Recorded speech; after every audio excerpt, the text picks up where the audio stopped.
बोलो दुर्गे मैया की जय।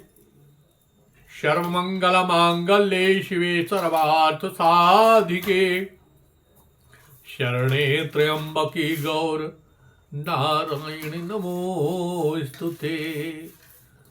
दुर्गे मैया की जय। पर जगदम्बा अम्बे मैया की जय। इस प्रकार माता को प्रणाम करते हुए आगे कथा सुनाते हुए ये कह करके भगवान विष्णु ने भगवती लक्ष्मी को क्षीर सागर के यहाँ जन्म लेने की आज्ञा प्रदान की तथा देवताओं को समुद्र मंथन करने का सुझाव दिया।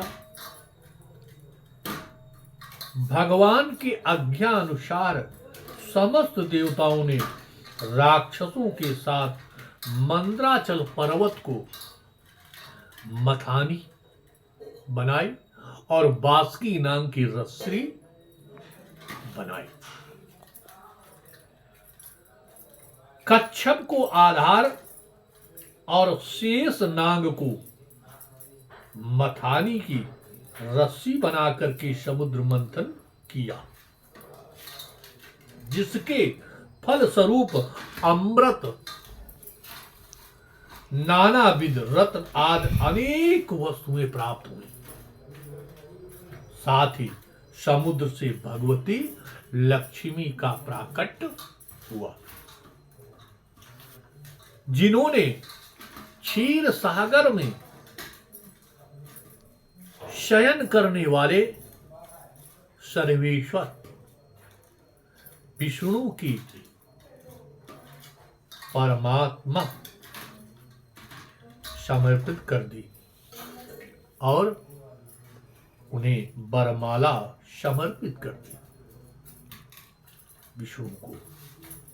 तत्पश्चात ब्रह्मा, शिव तथा देवताओं के द्वारा पूजा तथा स्तुत किए जाने पर देवी लक्ष्मी ने देवताओं के भवन पर अपनी कृपा दृष्टि डाली।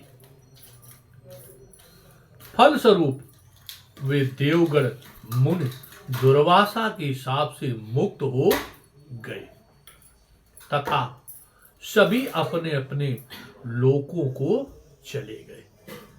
इसके बाद भगवती स्वाहा का उपाख्यान की कथा बताते हुए नारद जी कहते हैं कि सभी धार्मिक कर्मों में हवन के समय स्वाहा देवी, श्राद्ध कर्म में स्वधा देवी तथा यज्ञात कर्मों में दक्षिणा देवी प्रशस्त मानी गई है। सृष्टि के प्रारंभ में देवता गण ब्रह्मा जी के पास आए तथा अपने आहार के लिए प्रार्थना की। उन दिनों ब्राह्मणों द्वारा अग्नि में जो हवि प्रदान की जाती है उसे देवता प्राप्त नहीं कर पाते थे। इस प्रकार वे आहार से वंचित रह जाते थे।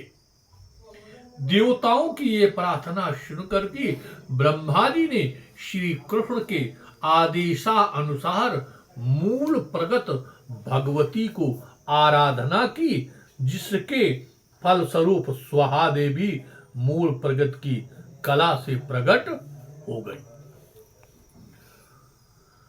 ब्रह्मा जी ने उनसे प्रार्थना की कि आप अग्नि की परम सुंदर